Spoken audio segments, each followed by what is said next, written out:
Sobre la manera como Gustavo Petro, el primer presidente de izquierda de Colombia, ejerce el poder y lo concibe, se van a escribir muchos libros. Lo que nunca nos imaginamos es que el primero iba a ser escrito por un exministro que duró muy poco tiempo en el gabinete de Gustavo Petro y que llegó representando el pensamiento progresista, liberal, que formó parte de la coalición que sirvió de base para su triunfo electoral, sobre todo en la segunda vuelta.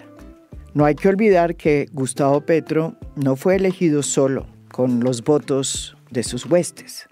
En la segunda vuelta, el voto liberal progresista apoyó al candidato de izquierda. Y en esa camada llegó Alejandro Gaviria, nuestro invitado de hoy en A Fondo.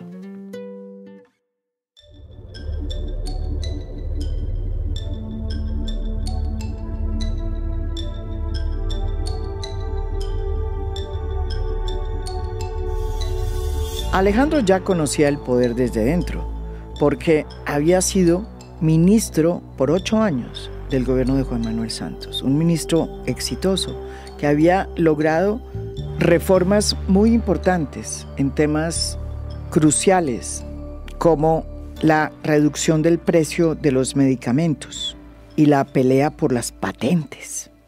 Durante los 8 meses que estuvo en la cartera de Educación, tomó muchos apuntes sobre sus percepciones, sus opiniones, sus reflexiones en torno al gobierno de Gustavo Petro, que le sirvieron después para hacer este libro. Alejandro Gaviria, ya se conoce, salió de manera estrepitosa, digámoslo así, del gobierno, luego de que la coalición que había llevado a Gustavo Petro al poder se partió por cuenta de que no hubo acuerdo frente a la reforma de la salud, sobre todo. Ese debate Alejandro lo llevó desde dentro, con el propio presidente de la República, Gustavo Petro.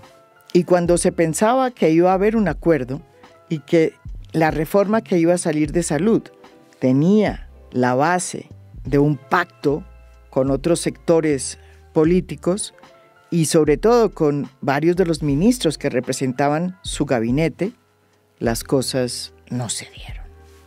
Alejandro Gaviria salió en la camada que anunciaba ya la primera crisis de esa coalición, en febrero de este año.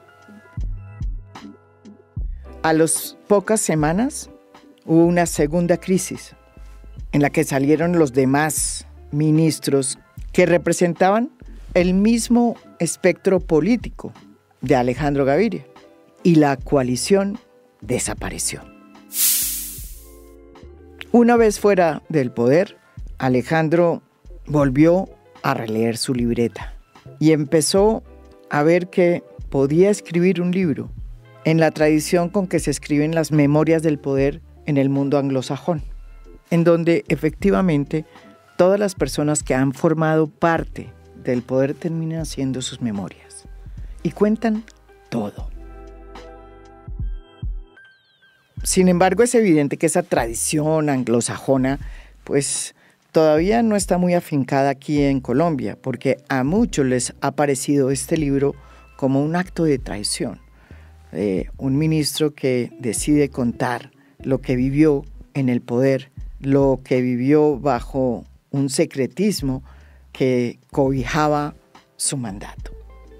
Lo cierto es que Alejandro se echó al agua y publicó este libro con un título que también es provocador: La explosión controlada, la encrucijada del líder que prometió el cambio. Publicado por la editorial Penguin Random House. Le damos la bienvenida. Gracias, María Jimena. Contento de estar aquí nuevamente.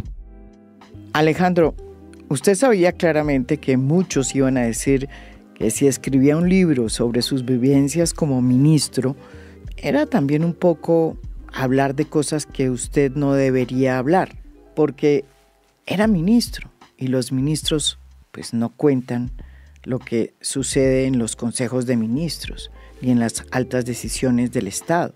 No acá, puede que sea una tradición anglosajona, pero en Colombia, pues eso todavía no se estila. Es consciente que este libro que recomiendo además y que no es una diatriba contra Gustavo Petro, puede ser considerado por muchos como un acto de traición. El hecho de escribirlo, trabajar todos los días no me costó trabajo. Porque es como si tuviera un embuchado. Pero la decisión de publicarlo sí me costó trabajo. Yo estaba escribiendo el libro, terminando el libro a propósito, cuando se conocieron los audios de Benedetti. Y le dije esa noche a mi esposa, recuerdo, yo no quiero echarle más leña al fuego. Es un país muy crispado, hay ya demasiado ruido. Y sabía, y lo digo así desde la introducción, María Jimena, que este libro plantea de entrada un dilema ético. Mis lealtades estaban con quién, están con quién, esto debía hacerse, no debía hacerse. Yo había tenido una conversación hace muchos, muchos años con Alberto Calderón, no sé por qué, este colombiano que trabaja por allá. Y él me llamó la atención en ese momento, eso hace como 20 años, sobre que en el mundo anglosajón existía una tradición de las memorias políticas. Y me parece interesante. Y yo empecé a leer desde entonces. Y me llama la atención que cuentan todo, absolutamente todo, con una especie de obsesión notarial. Entonces yo dije, pues es interesante. Y me costó trabajo también este tema, María Jimena. Es una memoria política, pero también quiero que sea algo de reflexión. Yo no quiero que esto sea solamente una memoria. Hacer esa mezcla por momentos parece que es una mirada franca y sincera. Ya publicado, hubo un momento que también me dio tranquilidad. Un congresista del Pacto Histórico. ¿Qué dijo? Me escribió un mensaje de WhatsApp y me dijo, me gustó mucho su libro. ¿Ve? Y yo le dije, yo traté de ser respetuoso. Y esta persona me dijo, se le nota en cada línea. Y eso me dio un poco de tranquilidad. Después han venido las críticas. Siempre las más duras serán de quienes nunca van a leer el libro.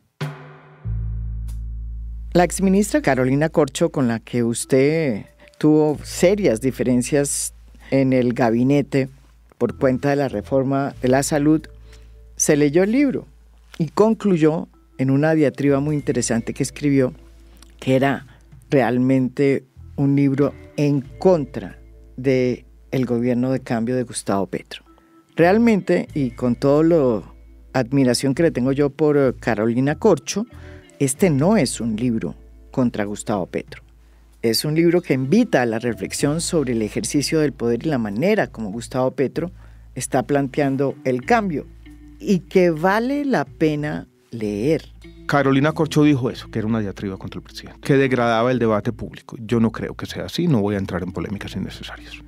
Yo hago dos observaciones en los dos primeros capítulos. La primera, que Petro encarnaba el cambio, articulaba la frustración del país después de la gran crisis social de la pandemia, recogió ese momento, fue capaz de darle un libreto a las revueltas de 2021, las convirtió, digo yo, en una revolución. Su discurso en campaña, que era un discurso, Colombia tiene violencia porque los derechos sociales no se han consolidado, y no se han consolidado porque tenemos corrupción y tenemos una estructura económica quizás muy excluyente, recogía una verdad. Y me parece que hay que respetar democráticamente que Petro representaba y sigue representando una ilusión de cambio para muchos colombianos que no la tenían. Y al confiar en Petro, confiaban en la democracia y confiaban en el Estado. Y esa es la idea que yo tenía cuando decidí apoyar a Petro primero y cuando me uní al gobierno después. Después vino esta idea de un gabinete plural y un gobierno de coalición. Y esa fue la idea que fracasó, María Jimena.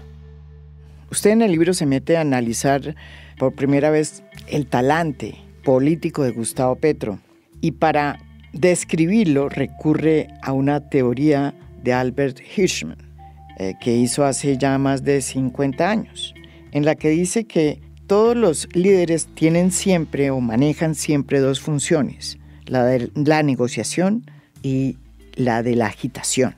Dice usted mismo, señalando a Hirschman, son tan dispares que la mejor manera de desempeñarlas consiste en repartir los papeles entre varios actores que actúen en plena independencia uno del otro, tal como se hizo en la lucha por la unificación de Italia.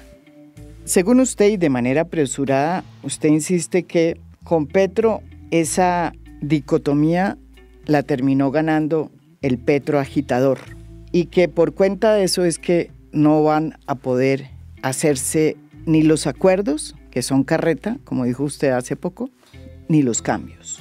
¿Por qué dice usted eso, Alejandro? ¿No es un poco apresurado ese dictamen cuando faltan 3 años de gobierno? Me parece muy interesante ahora que Petro vuelve a hablar de acuerdo nacional. Y cuando él habla de acuerdo nacional y la gente le dice, pero concretemos un poquito la idea, acuérdese que el acuerdo nacional no significa que las otras corrientes políticas tienen que servir de notarios a su programa. Él dice, sí, tiene razón, pero tampoco, y se queda ahí. Sí. Entonces, yo he notado que Petro es interesante porque es el gobierno del cambio. Pero nadie nunca ha articulado, bueno, si yo soy el gobierno del cambio, ¿cuál es mi teoría del cambio? Y yo de alguna manera, sin muchas pretensiones, trato de desentrañarla. Y veo que él tiene 2 teorías de cambio en la cabeza. La primera es la del consensualista. Él le gusta la Constitución del 91. Bueno, un la acuerdo critica, entre la diferentes. critica. Sí, pero la critica también. La critica, pero le gusta esa idea de consensos y acuerdo nacional y yo no sé qué, y tiene esa idea.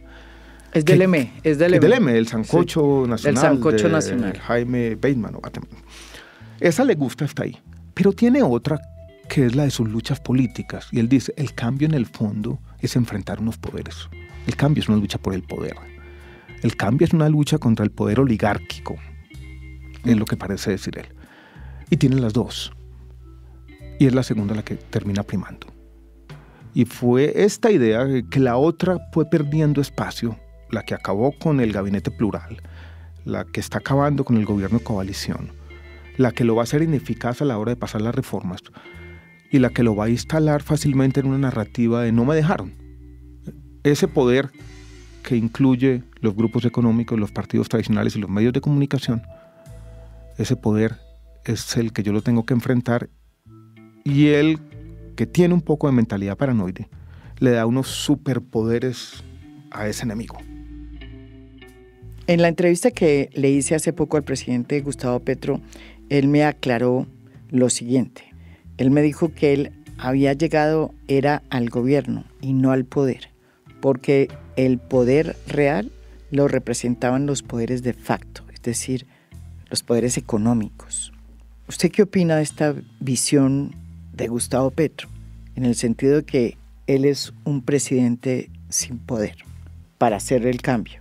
Yo leí esa frase y me llamó la atención. Primer punto es la democracia liberal está basada en eso, de que uno es presidente, pero el poder es compartido. El poder no es absoluto y el poder no es caprichoso. Eso se llama democracia liberal. Y entonces el presidente Petro estaba esperando que iba a ser todopoderoso. No sé, no entendía el régimen político en el que estamos. Lo segundo, yo creo que él le asiste algo de razón cuando dice el cambio necesita romper con algunas estructuras de poder. Yo me acuerdo, Alejandro, que cuando usted era ministro de Salud me decía exactamente lo mismo que me dijo Gustavo Petro de presidente, que no podía hacer ningún cambio en materia de política de salud porque los políticos y el Congreso no lo dejaban. Hasta el punto que como no pudo pasar la reforma de salud, le tocó hacer los cambios a través de decretos. Eso me lo dijo usted, ¿se acuerda? Yo fracasé, por ejemplo, con este impuesto a las bebidas azucaradas, algunas peleas con la industria farmacéutica que fueron muy difíciles, cartas que venían de los Estados Unidos, ciertos poderes que incluso trascienden los poderes meramente locales o nacionales. Eso es verdad. Pero viene la otra mirada del libro, y eso está bien. Uno necesita ese coraje para enfrentar los poderes paralizantes. ¿Y dónde está el método? ¿Y dónde está la coherencia? ¿Dónde está la consistencia? ¿Dónde está cierta sofisticación estratégica? Y entonces el presidente Petro hoy dice una cosa y mañana otra y se van superponiendo anuncios, y si uno ve un método en esto, pues podemos terminar en eso, en una gran exaltación, en anuncios superpuestos, pero en poco cambio. Usted también señala el peligro que hay de que el gobierno de Gustavo Petro caiga en estas utopías regresivas. Es decir, estas utopías que busquen el gran cambio, pero que terminen paralizándolo. Como bien lo describe Giuseppe Tomasi de Lampedusa en su tremenda novela El gato pardo, en donde está esa frase que todos conocemos, y es que para que todo cambie, que nada cambie. ¿Por qué no me habla de esas utopías regresivas? ¿Dónde cree que están y por qué tenemos que estar preocupados por que las utopías se vuelvan regresivas? El significado, María Jimena, de una paradoja o una especie de contradicción. Lo que ocurre cuando yo, por ejemplo, propongo un sistema de salud perfecto que va a dejar atrás todos los problemas sin tener en cuenta un diagnóstico más o menos sofisticado, o la paz total. La paz con todos los grupos, la paz definitiva, que elimine todas las causas.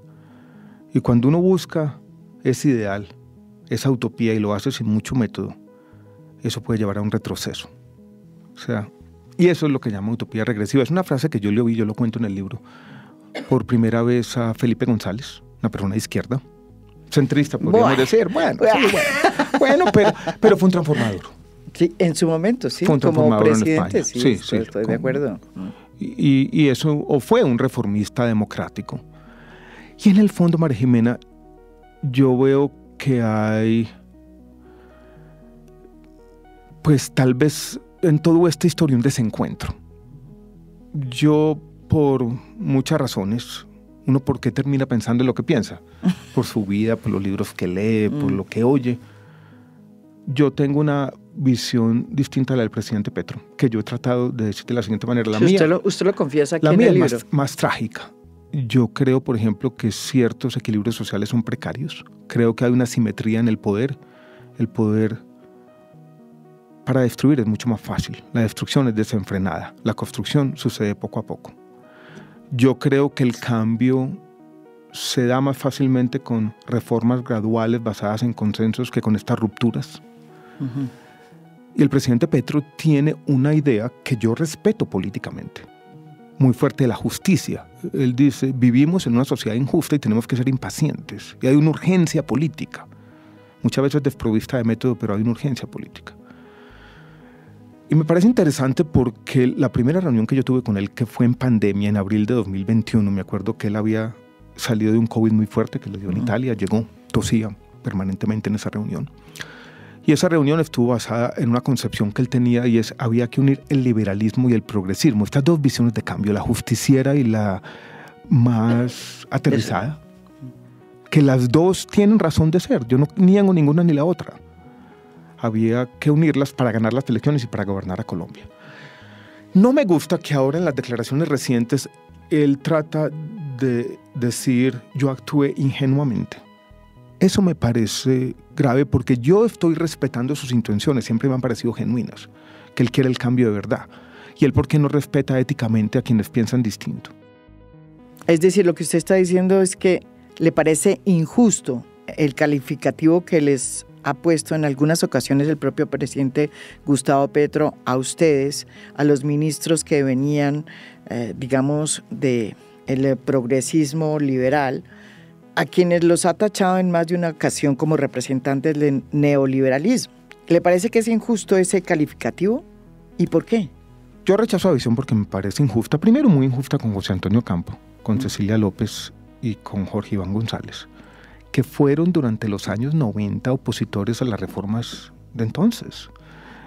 Y ellos sentían que su historia política era o había sido definida por eso. José Antonio tuvo que ir a Chile, Cecilia López a Estados Unidos. Ellos sintieron que no tenían espacio en esa conversación entre economistas. Yo era de una generación un poco más joven. No me había tocado esa discusión tan grande sobre las reformas de los años 90. Incluso yo en esa época estaba estudiando en Estados Unidos y estaba dedicado a mi econometría. Y vainas de esas nunca pensé que iba a tener esta vida. Pero me parecía injusta. Y cuando nosotros opinábamos allí siempre lo hacíamos genuinamente. Y ahí vino la gran discusión sobre el mandato popular. Porque lo que decía el presidente Petro es, yo tengo mandato popular y tengo que obedecer ese mandato popular, y eso era muchos, sobre todo Carolina Corcho, algunos otros ministros le hacían eco a eso, y ahí es donde teníamos nosotros un desencuentro. Decíamos, este es un gabinete plural, este es un gobierno de coalición. Nosotros entramos aquí porque supusimos de antemano cierta flexibilidad programática, o sea, que había oportunidad de discutir la reforma. Si vamos a ser notarios de ese programa de primera vuelta, pues no tiene sentido un gobierno de coalición. Y ahí, cuando yo planteé esa discusión en el Consejo de Ministros, a las 2 semanas me echaron.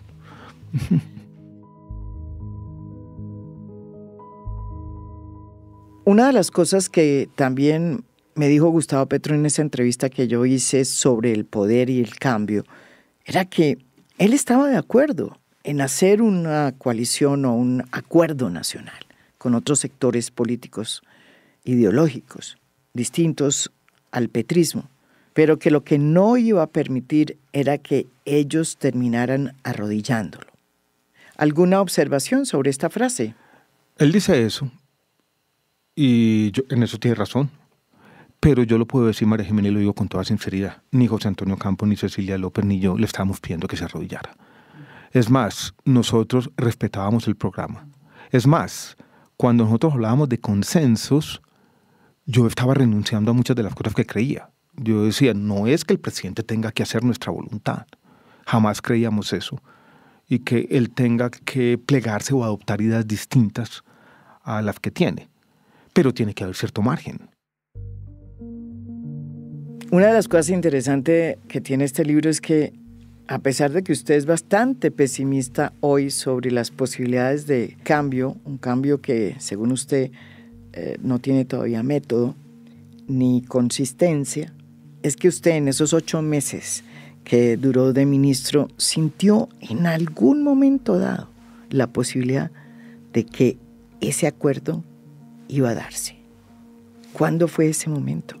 El 17 de junio, que fue 2 días antes de la elección de segunda vuelta, hubo una reunión grande en un hotel de Bogotá. Mucha gente muy diversa, había gente de la cultura, de la economía, de la academia, muy diversa. El presidente reiteró ahí la voluntad del acuerdo. Y yo dije, esto es en serio. Y yo tengo, María Jimena, a pesar de todo, que me gusta pintarme como un realista, un lado romántico también de la política. Me parece bonito cuando personas diferentes se juntan y están ahí. Uh-huh.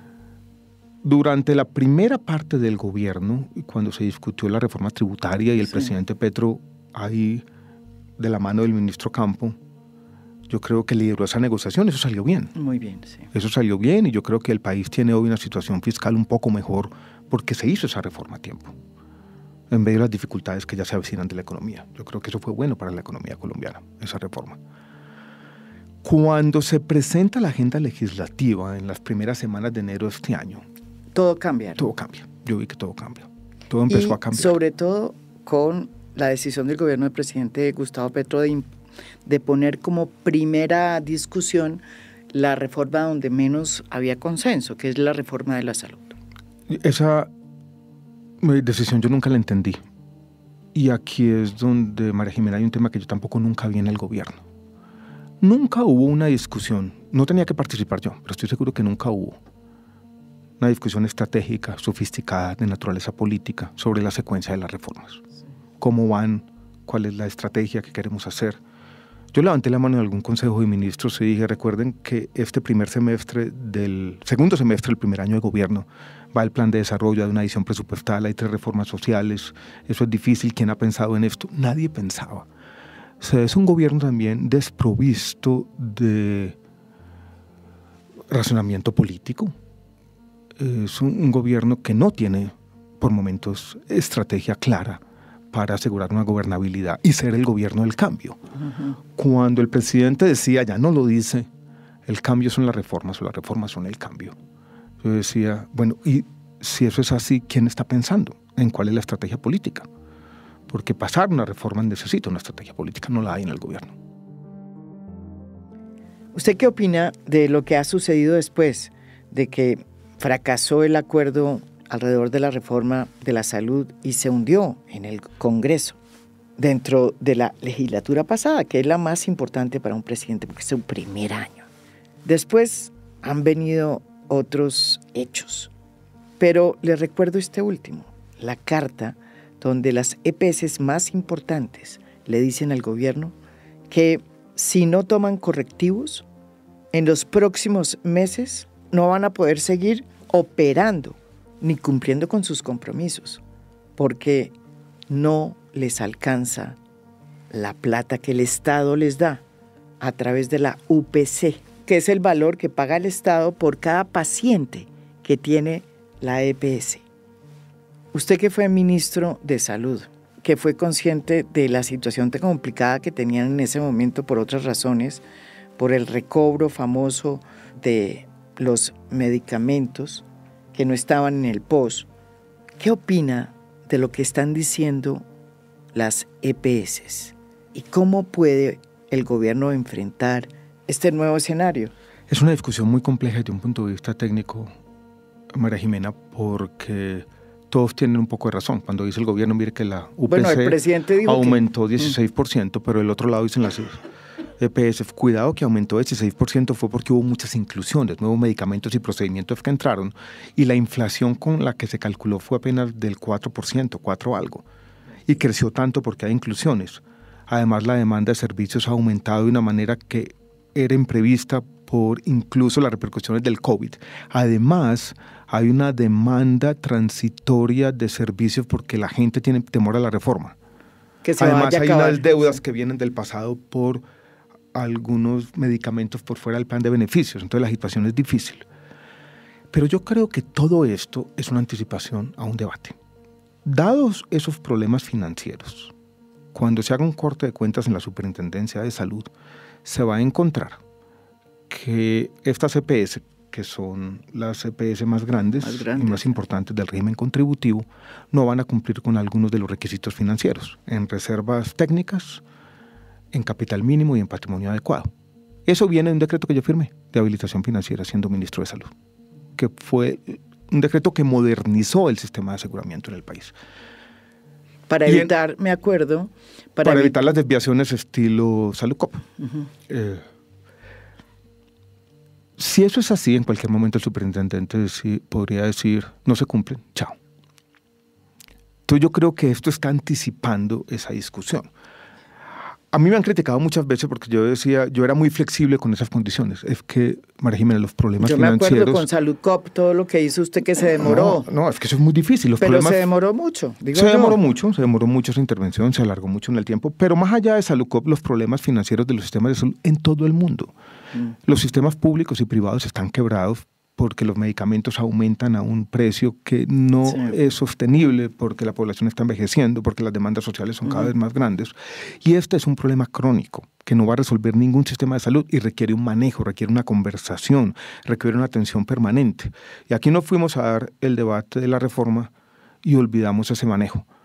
María Jimena, a mí me tocó reforma que controlaba los precios de los medicamentos. Claro, sí. Declaración de interés público de un medicamento para mostrar a la industria farmacéutica que el poder del Estado se iba a utilizar. Contra las patentes. Un instituto que hacía evaluación de tecnologías en salud, otras propuestas de reforma basadas en valor, compras centralizadas con la OPS. Este que es un gobierno de izquierda no ha hecho nada en los temas de regulación de precios y de controlar. Y cree que simplemente quitando las EPS se van a resolver los problemas financieros. Eso no es verdad. Eso no es verdad.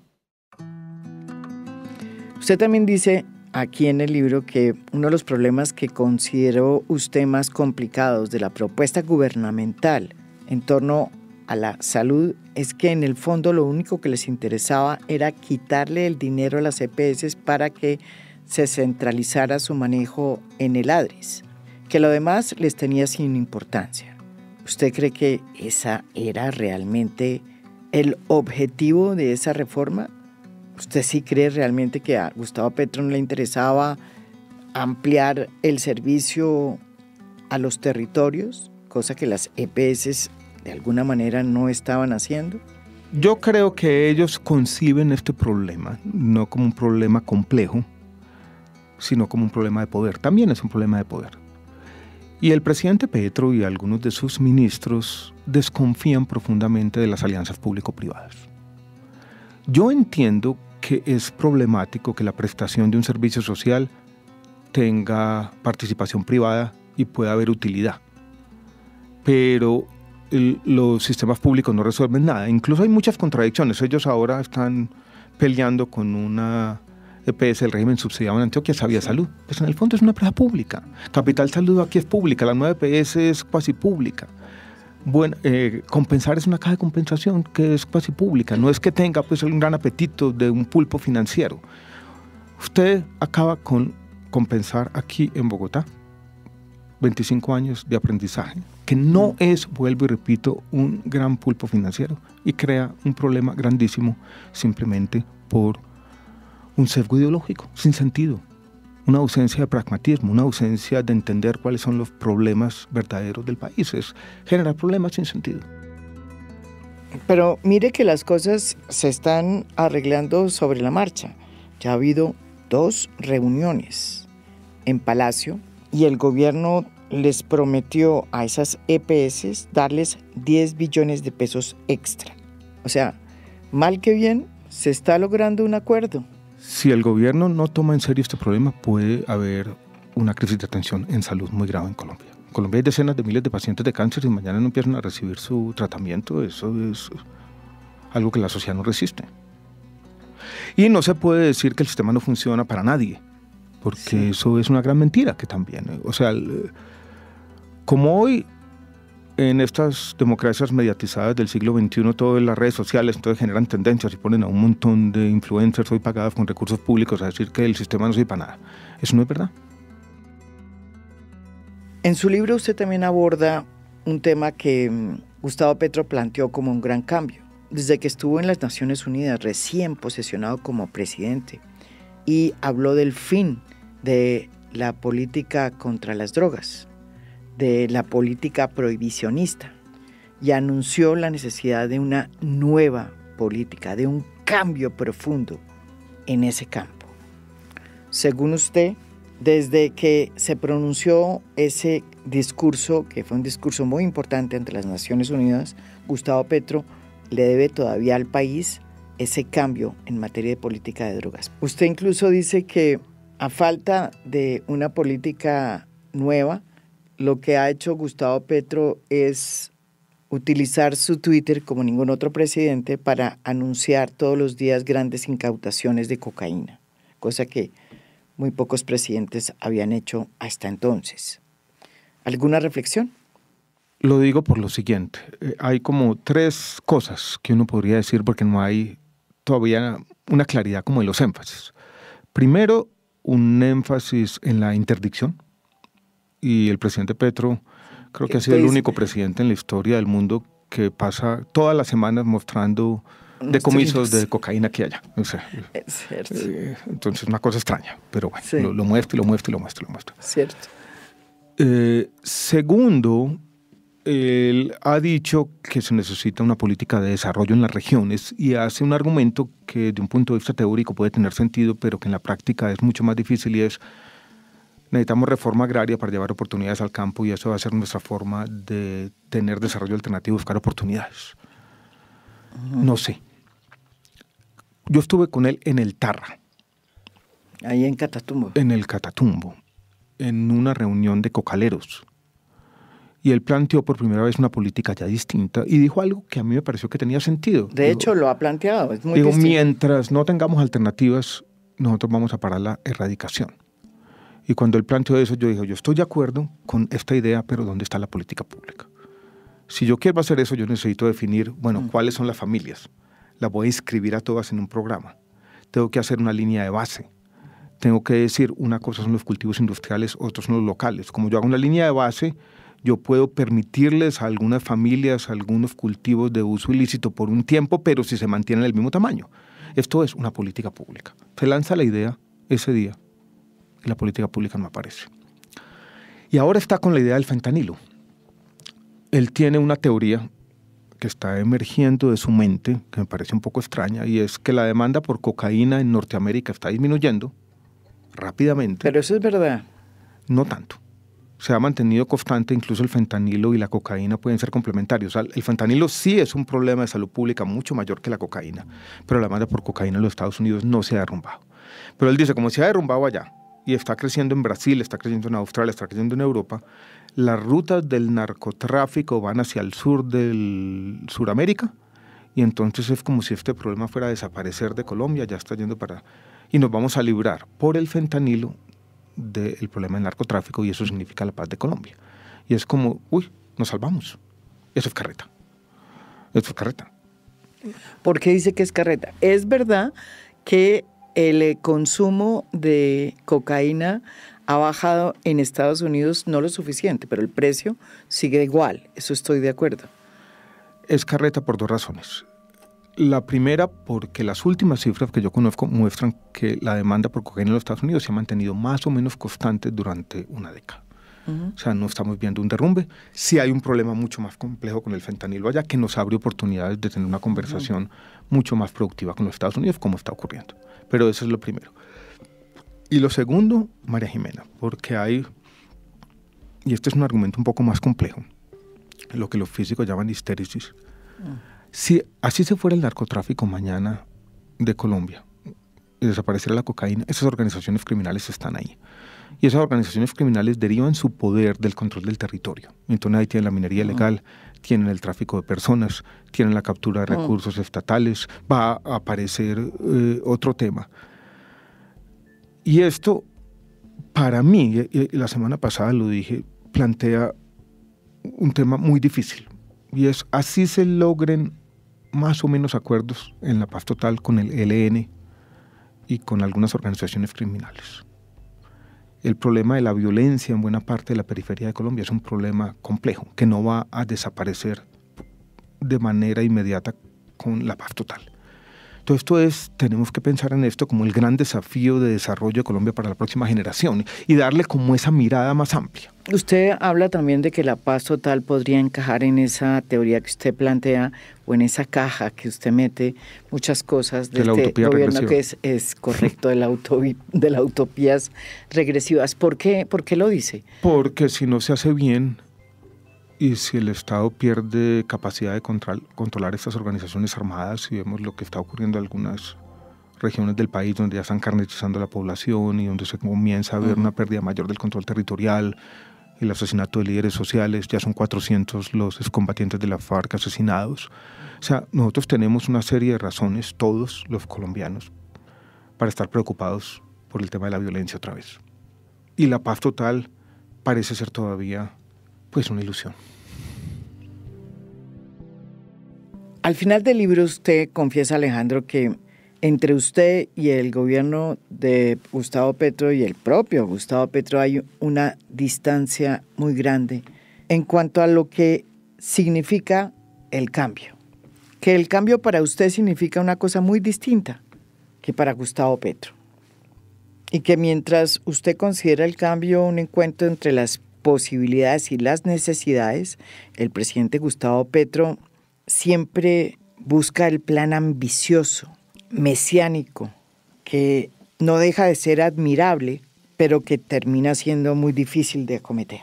Pues yo lo digo de otra manera, utilizando este intelectual, la pasión por lo posible, ¿no? Sí. La pasión, el posibilismo, eso me gusta, posibilismo. La pasión por lo posible. Posibilismo, sí, que dice... sí, el posibilismo, que es aterrizado, que tiene en cuenta las complejidades, que necesita de alguna manera tener alguna capacidad de adaptación.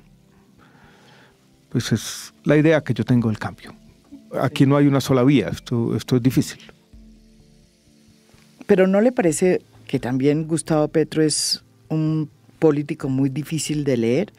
Es de izquierda, pero sin embargo, a la hora de hacer su reforma agraria, la ha hecho casi que de manera muy conservadora, porque ni siquiera ha utilizado los instrumentos que utilizaron Alfonso López Pumarejo y Carlos Lleras Restrepo, dos importantes representantes del Partido Liberal que hicieron reforma agraria hasta cuando los dejaron. Gustavo Petro le está comprando a los grandes dueños de las tierras las propiedades a precio comercial, ni siquiera a precio del avalúo catastral. Y en cuanto a la expropiación, que sí fue utilizada por el propio Carlos Lleras Restrepo, Gustavo Petro, a pesar de que la ha anunciado, pues no la ha implementado. Sí, hay un decreto por ahí y la discusión que hubo no con le respecto al plan de desarrollo y no lo ha hecho. Sí, lo ha hecho. Pero ¿no le parece extraño eso? Sí, y yo creo que en el libro está esa contradicción, están esas dos personas, y yo creo que sí es extraño. En cuanto a reforma agraria, el riesgo es que por ese lado Cecilia López levantaba la mano y decir y las 3 millones de hectáreas no parecen posibles o menos, tenemos que tener un poco más de realismo en las metas. Vamos a ver qué pasa, ¿no? Ahí yo creo que el obstáculo para esa forma de hacerlo, que él resolvió hacerla de esta manera, yo creo que para evitar la violencia, entre otras cosas, Sí. es la misma capacidad del Estado. Esperemos que le vaya bien. Yo en eso, María Jimena, si el presidente Petro logra eso, habrá pasado la historia. Yo creo que solo con eso el presidente Petro también habrá pasado la historia, ¿o no? Sí. Si logra hacer eso y si logra darles a algunas regiones de Colombia no solamente una reforma agraria, sino un desarrollo rural, una forma de involucrarse y de insertarse en la economía nacional y en la economía global, si de ahí se construyen algunas historias de desarrollo, si de ahí se le da un dinamismo, si eso lleva a una reivindicación y dignificación de la vida de mucha gente, pues es el cambio.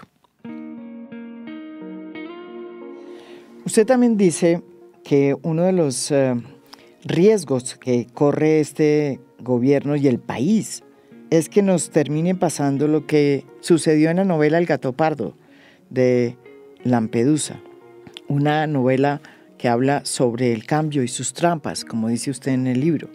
Este libro, que fue escrito además en los 50, describe a la Italia del siglo XIX, una época en que se vivió una transición en la cual las cosas buenas, dice usted, se arrojaron a la basura con las malas, al mismo tiempo que surgía una nueva élite política que replicaba los peores defectos de los antecesores, omitiendo las virtudes. El cambio frustrado, dice usted, que hay detrás de esta frase de Lampedusa de que para que todo cambie, nada cambie. Según Lampedusa, esta imposibilidad del cambio fue lo que permitió que en Italia naciera el fascismo. ¿Usted realmente cree que Colombia está en esa misma encrucijada? Se lo pregunto porque yo todavía no veo que el fascismo se esté tomando Colombia. Sí, es que yo tuve una coincidencia. Yo estaba empezando a escribir este libro, eso fue en Semana Santa. Sí. Y yo había salido del gobierno y todos tenemos listas de libros no leídos que queremos leer. ¿Y usted y yo era El gato pardo. ¿Usted nunca se había leído El gato pardo? No, lo había ojeado y nunca me lo había leído, bien leído. O sea, concentrarme 2 semanas y leerlo subrayado. Es tremendo libro. Sí. Fue el único libro que él escribió, ya a los 60 años. Es un libro sobre el siglo XIX y sobre la ilusión de cambio. Es el libro sobre el cambio. Italia, sí. Y es el libro sobre una clase política, en este caso una aristocracia que se reemplaza por otra. Que se cae. Exacto. Y como tenía una visión aristocrática, siempre tenía ese temor de que los nuevos que llegan van a reemplazar a los otros y van a borrar sus virtudes y van a traer unos nuevos defectos. ¿Qué es el cambio? Es la dificultad del cambio. Pero él escribió eso, a pesar de que era un libro sobre el siglo XIX, lo escribió en la segunda década ya del siglo XX, como una reflexión también sobre el fascismo en Italia. Y en ese libro yo creo que hay esta advertencia de que si las promesas de cambio no se materializan, vienen otras ideas reaccionarias, el fascismo. Y ese es un riesgo que pues, corre Colombia y es un riesgo que se está materializando en muchas partes del mundo, en Europa. ¿Y usted cree que...? Lo que está ocurriendo. Yo no quiero ser aquí un agorero, pero claro que tenemos ese riesgo, claro que está ahí, ¿no? Para que todo cambie o que nada cambie. Eso es lo que decía Lampedusa, y entonces el cambio lo decía sí, su sobrino, que era medio cínico, peleando al lado de Garibaldi. Y esa frase se ha interpretado como cínica, pero en el fondo era una advertencia que le decía a él: usted tiene que cambiar. Y si quiere conservar algo de lo que tiene, cambie. Porque si no cambiamos, esto va a ser avasallante. Y entonces, para conservar algo del status quo, hay que cambiar, que yo creo en eso. Negar el cambio no es el camino, no es la ruta para Colombia. Entonces vamos a la premisa que usted plantea al inicio de este libro. cuando sentencia que este gobierno tiene una encrucijada que le está impidiendo hacer el cambio. ¿Usted cree que ya no va a ser posible que Gustavo Petro logre ese cambio? Un cambio que consiste en una cosa muy simple. Él lo ha dicho ya también muchas veces.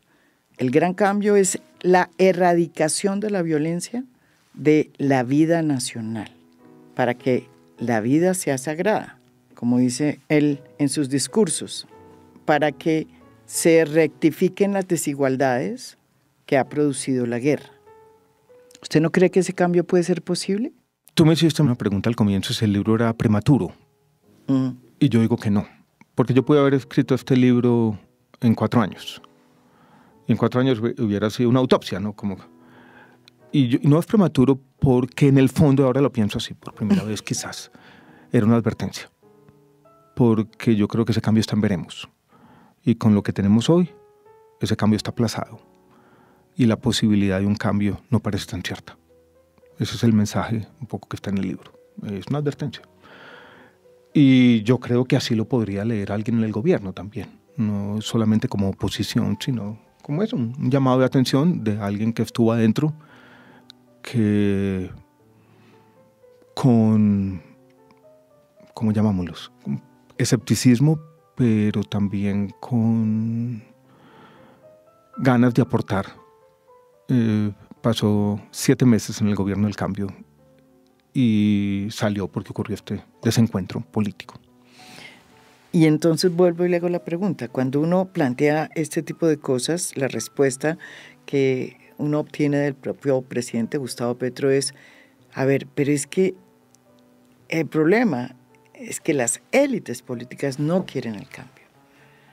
El problema no soy yo, el problema es que las élites políticas no quieren el cambio. Si uno plantea eso de entrada como una contradicción.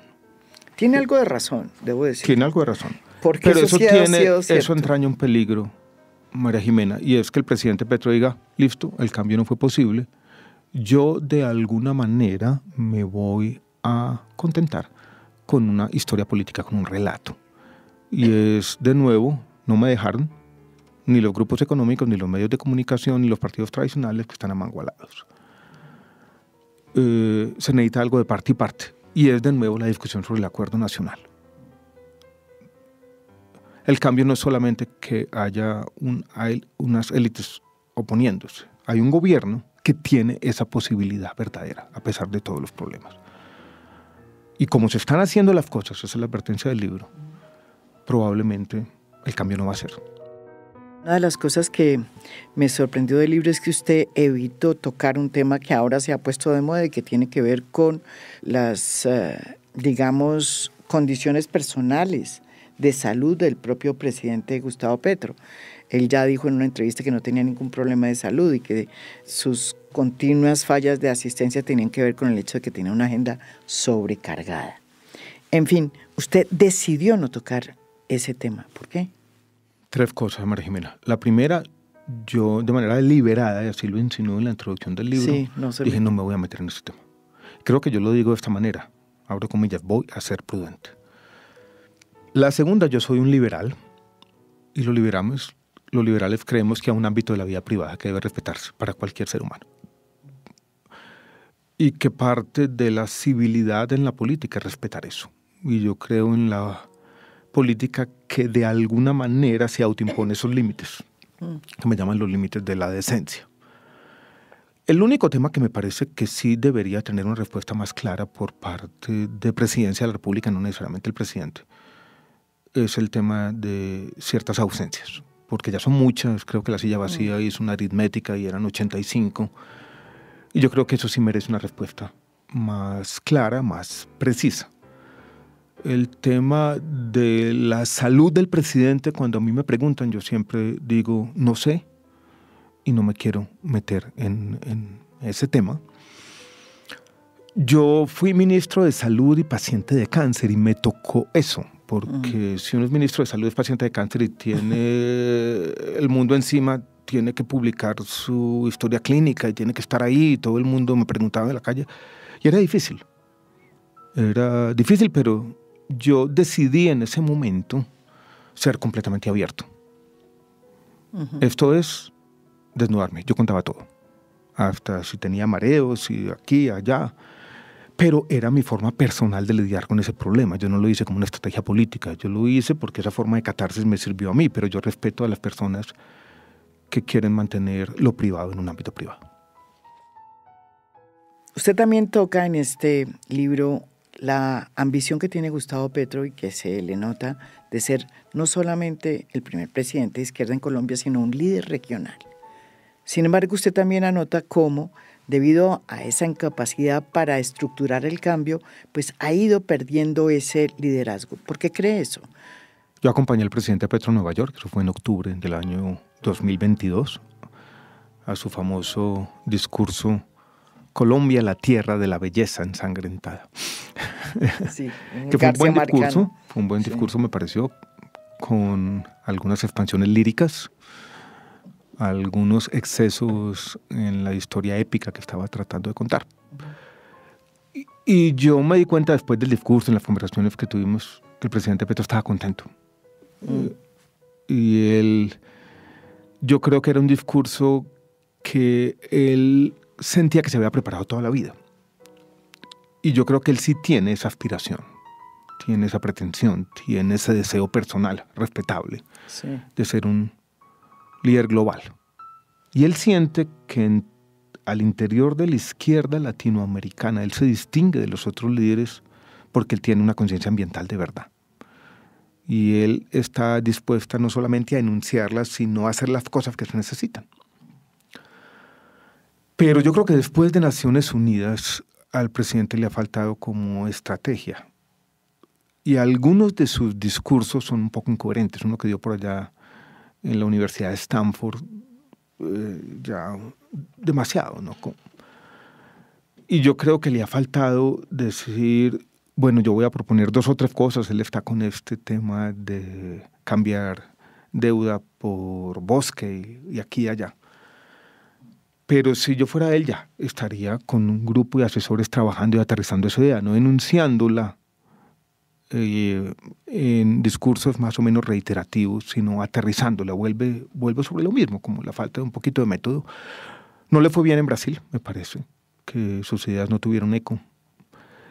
Y el presidente Petro, cuando fuimos a Naciones Unidas, Lula todavía no era presidente. Y yo creo que Lula lo ha eclipsado en los escenarios internacionales. ¿Y su futuro político? Última pregunta. Mi futuro político, no, yo creo que por ahora está ahí como en salmuera, no sé. Yo creo que su futuro político sigue ahí, está con futuro. No creo que se devuelva nunca más a la academia. Bueno, los libros siempre serán parte de usted. Me gusta escribir, eso siempre ha estado en mi vida. Creo que... No, volver a la academia... No. A un académico puro, quizás no. No me equivoco, entonces. No, yo creo que usted está listo para seguir en la brega política, ¿o no? Yo sí creo. Digamos que uno nunca está listo para evitar ese mundo cruel. Pero... No, ya lo veo mucho más. Sí, más tranquilo. Y más decidido a que la vida es la política suya, ¿o no? No me gusta esa frase de la vida es la política. Decir la vida y la política pueden mezclarse. Porque siempre me ha gustado tener una vida, un pedacito de vida por fuera de la política también. Todo el tiempo política tampoco me gusta.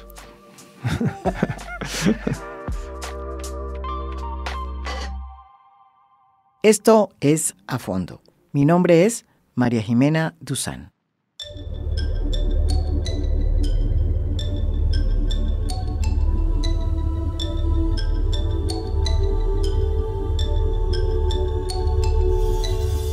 A Fondo es un podcast producido por Mafialand. Producción general, Lucy Moreno. Postproducción de audio, Daniel Chávez. Música original del maestro Óscar Acevedo. Nos pueden escuchar también en mi canal de YouTube. Gracias por escuchar. Soy María Jimena Duzán.